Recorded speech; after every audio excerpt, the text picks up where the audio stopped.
जर का निम्मा भारत या महाराष्ट्रात येऊन पोट भरत असेल ना, तर ते बाहेरून आलेत ना, त्यांना मराठी शिकणं गरजेचं आहे ना, की मराठी माणसांना हिंदी शिकणं. आम्हाला हिंदीची कालही गरज नव्हती, आजही गरज नाही, तेही नसणार.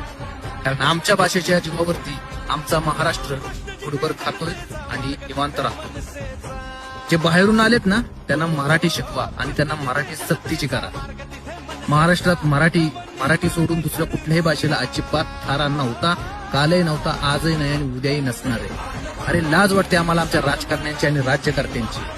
एकटा राज ठाकरे नावाचा माणूस आणि एकटा त्यांचा महाराष्ट्र नवनिर्माण सेना नावाचा पक्ष फक्त या मराठीच्या मुद्द्यावरती लढतो. 48 खासदार आहेत महाराष्ट्रात, लोकसभेत एकही आवाज उठवताना दिसत नाही.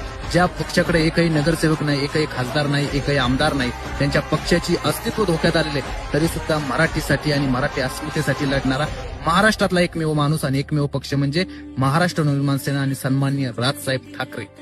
आणि मराठी माणसानं आता जर यांना सपोर्ट नाही केला ना, तर येत्या काळामध्ये तुमचं मराठी असणं हे यांची डोकेदुखी राहणार आहे आणि तुम्हाला ऑटोमॅटिक हिंदी बोलण्यासाठी ही लोक भाग पाडणार आहे. त्याच्यामुळे एक बार राज ठाकरेच्या पाठीमागे उभे राहा. जय हिंद, जय महाराष्ट्र.